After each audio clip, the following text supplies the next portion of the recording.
नमस्कार, फिर से आपका बहुत बहुत स्वागत है इस चैनल पे। तो पिछले वीडियो में भारत के संविधान में जो संविधान के भाग 2 है, जिसमें नागरिकता के संबंध में बात किया गया है, हमने देखा आर्टिकल 5 से लेकर के आर्टिकल 11 तक में क्या क्या प्रावधान है। मुख्य रूप से जो आर्टिकल 4 से लेकर के आर्टिकल 5 से लेकर के जो आर्टिकल 8 तक है, इसमें ये कहा गया है कि जिस समय भारत में संविधान लागू हो रहा था उस समय किन किन आधार पर व्यक्ति को नागरिकता दिया जा रहा था। जो आर्टिकल 9 था, आर्टिकल 9 में ये चीज स्पष्ट किया गया है कि जब कोई व्यक्ति देश छोड़ करके जाते हैं, चाहे वो पर्यटन के उद्देश्य से जाए या अपने कैरियर बनाने के लिए, पढ़ने के लिए जाए, तो उसका नागरिकता समाप्त नहीं होता है। किंतु अगर व्यक्ति दूसरे देश की नागरिकता ग्रहण कर लिया जाता है तो उस व्यक्ति को भारत के नागरिकता से वंचित कर दिया जाता है, क्योंकि हमारा संविधान एकल नागरिकता के प्रावधान करता है। दोहरी नागरिकता यानी डुअल सिटीजनशिप जो होता है उसका प्रावधान नहीं करता है। आर्टिकल 10 में इस बात को स्पष्ट किया गया है कि हमारे संसद के पास ये शक्ति है कि संसद कानून बना करके किसी व्यक्ति की नागरिकता छीन सकता है, किसी व्यक्ति की नागरिकता समाप्त कर सकता है। जो प्रावधान है उसी प्रावधान के अनुसार किसी व्यक्ति की नागरिकता को समाप्त किया जा सकता है। इसके अतिरिक्त किसी और तरीके से नहीं किया जा सकता है। और जो आर्टिकल 11 था आर्टिकल 11 में हमने देखा कि संसद के पास ये शक्ति है कि संसद समय समय पे नागरिकता देने से संबंधित कानून बना सकता है और नागरिकता समाप्त करने से संबंधित कानून संसद बना सकता है। देखिए, उसके बाद जो है, यानी कि जिस समय संविधान लागू हुआ था उस समय जो नागरिकता देने का प्रावधान था, उसके बाद कई बार नागरिकता से संबंधित अधिनियम बनाया गया, लेकिन जो मुख्य रूप से पहला अधिनियम था वो था नागरिकता अधिनियम 1955। हम इस चीज को समझेंगे कि नागरिकता अधिनियम 1955 के द्वारा किन किन तरीके से नागरिकता देने की प्रावधान की गई, नागरिकता देने के नियम बनाए गए। लेकिन सबसे पहले ये समझ लेते हैं कि नागरिकता समाप्त करने की क्या क्या तरीके बताए गए हैं नागरिकता अधिनियम 1955 में। तो जो नागरिकता अधिनियम 1955 है, सिटीजनशिप एक्ट 1955 आप इसको बोल सकते हैं, इसमें किसी व्यक्ति की नागरिकता समाप्त करने के संबंध में 3 तरीके बताया गया है: परित्याग करना, पर्यावसन के द्वारा और वंचित किए जाने पर। परित्याग करने का मतलब हो गया कि कोई व्यक्ति जो वयस्क नागरिक है, वयस्क मतलब 18 वर्ष से अधिक हो गया है, वो स्वयं के बारे में निर्णय ले सकता है, खुद के बारे में निर्णय ले सकता है, ऐसे व्यक्ति को कहा जाता है वयस्क व्यक्ति। और अगर कोई व्यक्ति वयस्क नागरिक है इस देश का और वो चाहते हैं कि अपना नागरिकता त्याग करना तो वयस्क व्यक्ति अपना नागरिकता त्याग कर सकता है। या दूसरा तरीका ये हो सकता है कि कोई व्यक्ति है और उन्होंने क्या किया है कि दूसरे देश की नागरिकता ग्रहण कर लिया है। इस स्थिति में उस व्यक्ति का भारत का नागरिकता समाप्त हो जाता है। दूसरा जो नागरिकता समाप्त होने का तरीका है उसको कहते हैं पर्यावसन। इसका मतलब ये हो गया कि जिन व्यक्ति को देशीयकरण के द्वारा नागरिकता दिया गया। देशीयकरण का मतलब कोई व्यक्ति भारत का नागरिक था, किसी और देश का नागरिक था, और ना ही वो व्यक्ति भारतीय मूल के व्यक्ति थे, पर उन्होंने भारत में अपना लंबे समय गुजारा, और लंबे समय गुजारने के कारण हमारे संविधान में प्रावधान है कि एक निश्चित समय तक अगर कोई व्यक्ति भारत में रहता है और वो व्यक्ति अच्छे गुणों वाले हैं, मतलब और भारत के संविधान के प्रति उसका निष्ठा है, तो उस व्यक्ति को भारत का नागरिकता दे दिया जाता है। तो ऐसे किसी व्यक्ति को अगर भारत का नागरिकता दिया गया है, किंतु नागरिकता देने के बाद कुछ समय के बाद वो क्या करते हैं कि भारत के नागरिकता से मुक्त होने के लिए वो किसी और देश के नागरिकता ग्रहण कर लेते हैं, तो इस स्थिति में भी व्यक्ति की नागरिकता को खत्म कर दिया जाएगा। जो तीसरा तरीका है उसको कहते हैं वंचित किए जाने पर। और वंचित कौन करेगा? तो हमारे संविधान में जो संसद ने कानून बनाया है उस कानून के आधार पर किसी व्यक्ति को नागरिकता से वंचित किया जा सकता है यदि वो व्यक्ति संविधान के प्रति निष्ठा ना रखे। देखिए, जो हमारे देश को चलाने में सबसे महत्वपूर्ण भूमिका निभाता है वो है संविधान। और अगर कोई व्यक्ति संविधान को मानने से इनकार कर दे, संविधान में जो नियम बनाया गया है उस नियम को मानने से इनकार कर दे, तो हमारा संसद उस व्यक्ति के नागरिकता को समाप्त कर सकता है। ऐसे व्यक्ति की नागरिकता समाप्त कर दी जाएगी। और ये किस आधार पर किया जाएगा? तो वंचित किए जाने के आधार पर। दूसरा, कोई ऐसे व्यक्ति है जो ऐसे लोगों को मदद करता है जो भारत के शत्रु है, और शत्रु होने की वजह से क्या हो सकता है कि भारत को नुकसान हो सकता है, देश को नुकसान हो सकता है। तो इस स्थिति में भी व्यक्ति की नागरिकता को क्या किया जा सकता है? समाप्त किया जा सकता है। जो नागरिकता समाप्ति के तीसरे आधार है उसमें कहा गया है कि अगर कोई व्यक्ति लगातार 7 वर्ष तक भारत से बाहर रहता है, देश से बाहर रहता है, तो इस आधार पर भी व्यक्ति की नागरिकता समाप्त कर दिया जाएगा। यानी कि अगर कोई व्यक्ति 7 वर्ष तक लगातार इस देश से बाहर रहता है, भारत से बाहर रहता है, तो इस आधार पर भी किसी व्यक्ति की नागरिकता को क्या कर दिया जाएगा? समाप्त कर दिया जाएगा। तो नागरिकता समाप्त से संबंधित ये 3 आधार है। सबसे पहला, परित्याग किए जाने पर। परित्याग कोई व्यक्ति अपने नागरिकता के स्वयं करेगा। देशीयकरण मतलब ऐसे व्यक्ति जो भारत का पहले नागरिक नहीं था, किंतु उन्होंने भारत के संविधान के प्रति निष्ठा रखा, भारत में एक निश्चित समय तक निवास किया, उसको अगर नागरिकता प्राप्त हुई है और नागरिकता मिलने के बाद वो व्यक्ति अगर भारत से बाहर किसी और देश की नागरिकता ग्रहण कर लेता है, तो हमारा संसद इस आधार पर उस व्यक्ति की नागरिकता समाप्त कर सकता है। और तीसरा तरीका था वंचित किए जाने पर।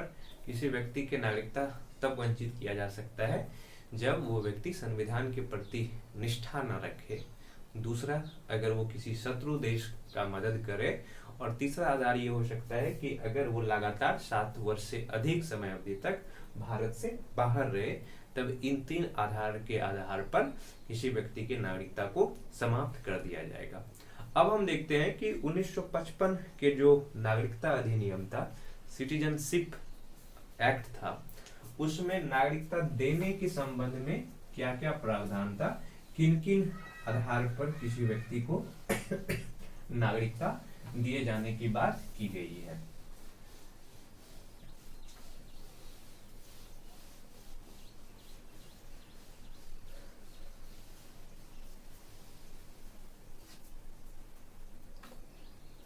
देखिए, नागरिकता अधिनियम अगर हम 1955 की बात करें,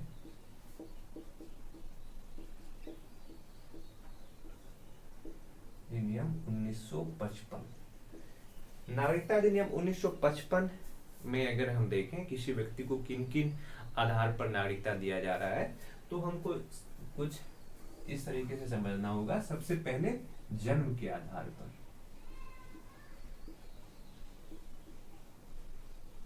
जन्म के आधार पर, दूसरा वंश के आधार पर,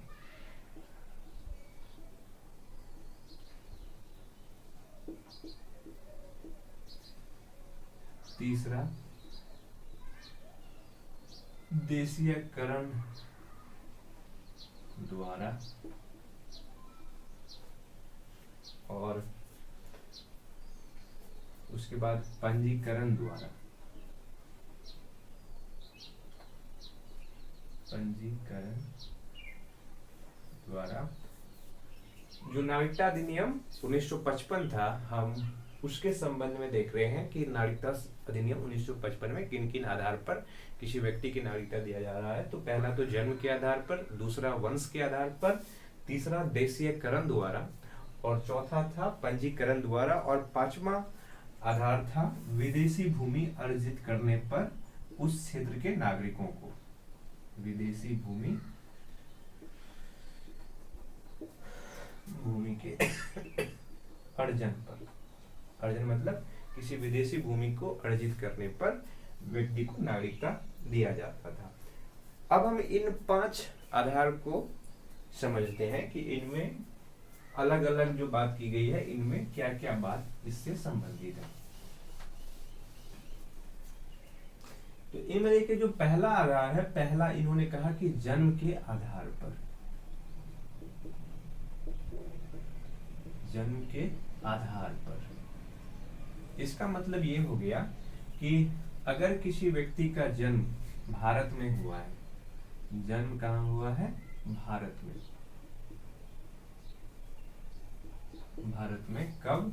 26 जनवरी 1950 या उसके बाद, यानी कि संविधान लागू होने की तिथि को या उसके बाद अगर किसी व्यक्ति का जन्म भारत में हुआ है और व्यक्ति के माता पिता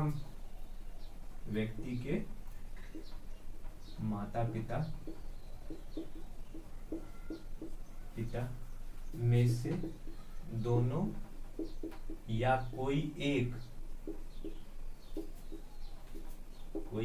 अगर भारत का नागरिक है,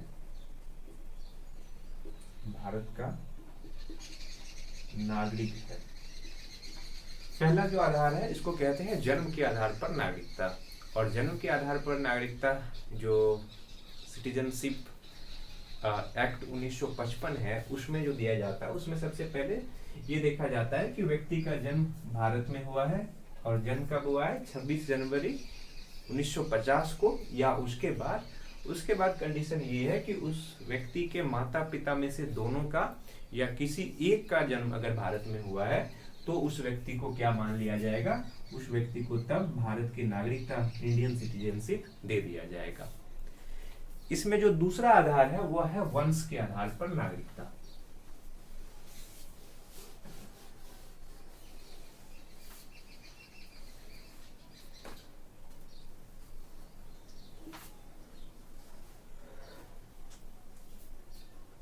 इसमें दूसरा क्या है? वंश के आधार पर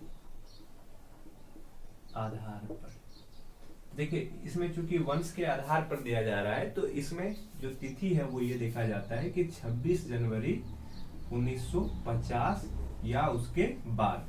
व्यक्ति का जन्म कहाँ हुआ हो? भारत से बाहर। भारत से बाहर। और उनके माता पिता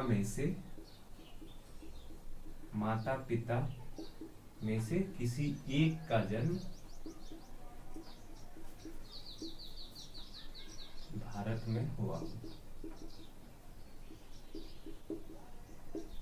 भारत में हुआ हो तब उस व्यक्ति को क्या किया जाएगा कि भारत का नागरिकता दे दिया जाएगा। यानी वंश के आधार पर उस व्यक्ति को नागरिकता दिया जाता है जिस व्यक्ति का जन्म तो भारत में नहीं हुआ है किंतु उनके माता पिता में से किसी एक व्यक्ति का जन्म कहाँ हुआ है? भारत में हुआ है। और तिथि दिया हुआ है कब? जब हमारा संविधान लागू हुआ था उस तिथि के बाद।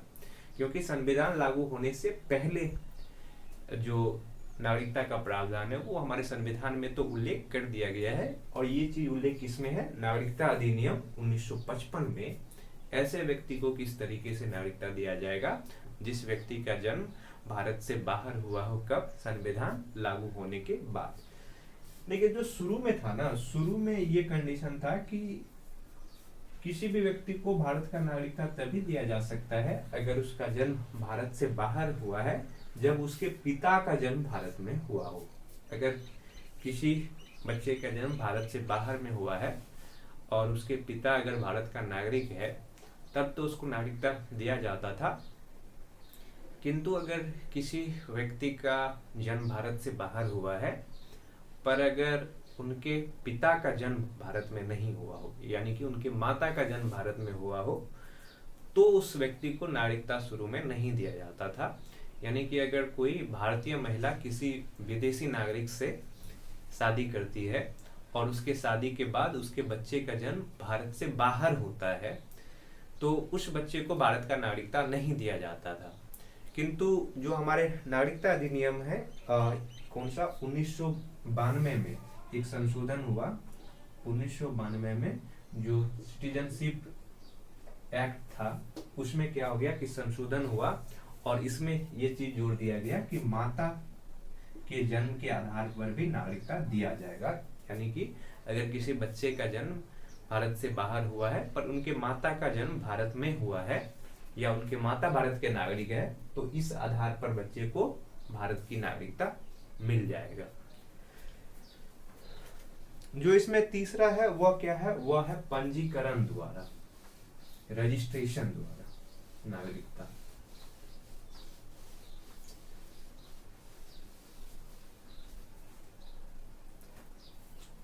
तीसरा आधार क्या है, पंजीकरण द्वारा नागरिकता, यानी कि सिटीजनशिप बाय रजिस्ट्रेशन। देखिए इसमें ये चीज कहा गया कि कोई व्यक्ति जो भारत का नागरिक नहीं है, वो अगर 5 से 7 वर्ष तक 7 वर्ष तक भारत में निवास करते हैं, यानी कि भारत में रहते हैं, और वो व्यक्ति क्या है, भारतीय मूल के हैं, भारतीय मूल के हैं, भारतीय मूल के हैं।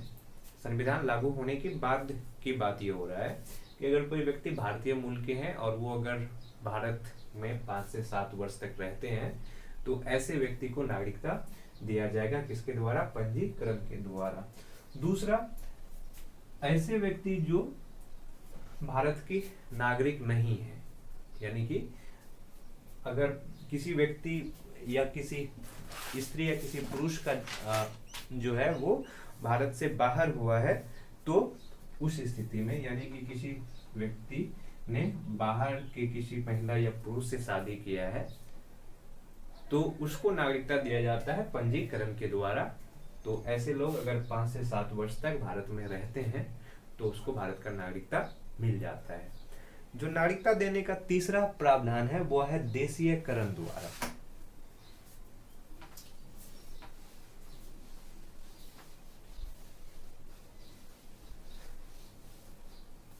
जो नागरिकता देने का तीसरा प्रावधान है उसको कहते हैं देशीयकरण द्वारा, देशीयकरण द्वारा नागरिकता, यानी कि सिटीजनशिप बाय नेचुरलाइजेशन। इसमें ऐसे व्यक्ति को नागरिकता दिया जाता है जो व्यक्ति पहले किसी और देश का नागरिक था, यानी कि ऐसे व्यक्ति जिसका संबंध भारत से कहीं दूर दूर तक नहीं है, न तो वो व्यक्ति भारतीय मूल के कोई व्यक्ति है और ना ही उनके माता पिता में से कोई कभी भारत का नागरिक था। वो व्यक्ति किसी और देश का नागरिक है, पर वो लंबे समय तक भारत में काम की वजह से या किसी और चीज की वजह से रह जाते हैं और वो चाहते हैं कि वो भारत का नागरिक बन जाए। तो ऐसे व्यक्ति को जो नागरिकता दिया जाता है वो दिया जाता है देशीयकरण के द्वारा। इसमें कुछ शर्त है। सबसे पहले कि उस व्यक्ति को एक निश्चित अवधि तक भारत में निवास करना है, निश्चित अवधि तक भारत में सबसे पहले निवास करना होता है, और उसके बाद व्यक्ति का निष्ठा भारतीय संविधान के प्रति हो, भारतीय संविधान के प्रति उस व्यक्ति का निष्ठा हो, यानी कि व्यक्ति प्रतिज्ञा करता हो कि वह भारत के संविधान को मानेंगे, भारतीय संविधान के सम्मान करेंगे। तीसरा जो कारण है, व्यक्ति सच्चरित्र हो, सच्चरित्र हो, व्यक्ति सच्चरित्र हो, मतलब व्यक्ति अच्छे गुणों वाला हो। अगर कोई बाहर के देशों के कोई अपराधी है, कोई आतंकवादी है, वो अगर भारत में लंबे समय तक निवास कर जाएंगे और कहेंगे कि हमको भारत का नागरिकता चाहिए, तो उसको नहीं मिलेगा। ऐसे व्यक्ति जो सच्चरित्र वाला हो उन्हीं को नागरिकता मिलेगा। चौथा इसमें ये कंडीशन है कि व्यक्ति को जो भारतीय राज्य सूची की 8वीं अनुसूची है, 8वीं अनुसूची में जितनी भाषा का उल्लेख किया गया है, यानी कि 22 भाषा का उल्लेख किया गया है, उनमें से कोई एक भाषा उस व्यक्ति को आता हो, बोलना आता हो, समझना आता हो, लिखना आता हो, तो ऐसे व्यक्ति जो कभी विदेशी नागरिक था उसको भारतीय नागरिकता दे दिया जाएगा। लेकिन ऐसे व्यक्ति को सबसे पहले क्या करना पड़ेगा, उसको जो है विदेशी नागरिकता छोड़ना पड़ेगा, विदेशी नागरिकता छोड़ना पड़ेगा, यानी कि पहले वो जिस जिस देश के नागरिक थे उस देश की नागरिकता का परित्याग करना पड़ेगा, और उसके बाद अगर वो व्यक्ति इन सभी शर्तों को पूरा करता है तो उस व्यक्ति को भारत का नागरिकता दे दिया जाएगा। जो नागरिकता संशोधन अधिनियम 1955 है उसमें नागरिकता देने का जो अंतिम प्रावधान है उसमें किस आधार पर दिया जाता है, तो विदेशी भूभाग के अर्जन करने पर, विदेशी भूभाग के अर्जन करने पर, यानी कि कोई विदेशी भूभाग है, कोई विदेशी जमीन है जो अब भारत का हिस्सा बन गया है। जैसे कि हम सिक्किम के केस में देखते हैं कि सिक्किम हमारे हिस्सा नहीं था 1974 तक। 1974 में क्या होता है कि सिक्किम भारत का हिस्सा बन जाता है। तो जैसे ही सिक्किम भारत का हिस्सा बन गया तो सिक्किम के जो नागरिक थे उनको भारत का नागरिकता दे दिया गया। यानी कि कोई भी विदेशी भूभाग अगर वो भारतीय संघ में शामिल हो जाता है तो उस क्षेत्र में निवास करने वाले नागरिक को हमारे संसद नागरिकता दे सकता है। तो ये सब जो प्रावधान है ये किसमें है, ये नागरिकता अधिनियम 1955 में है। नागरिकता देने से संबंधित जो कई बार नियम बनाए गए हैं, और ये नियम जो नागरिकता अधिनियम 1955 जो मूल संवैधानिक प्रावधान है, संविधान लागू होने के बाद नागरिकता के संबंध में उसमें संशोधन करके कई बार नागरिकता से संबंधित अधिनियम बनाया गया है। तो ये भाग 2 था भारतीय संविधान का, जिसमें नागरिकता के संबंध में बताया गया है। जो हमारा अगला वीडियो होगा वो होगा हमारे संविधान के तीसरे भाग यानी कि मूल अधिकार पर, फंडामेंटल राइट्स पर होगा। इस वीडियो में इतना ही। धन्यवाद।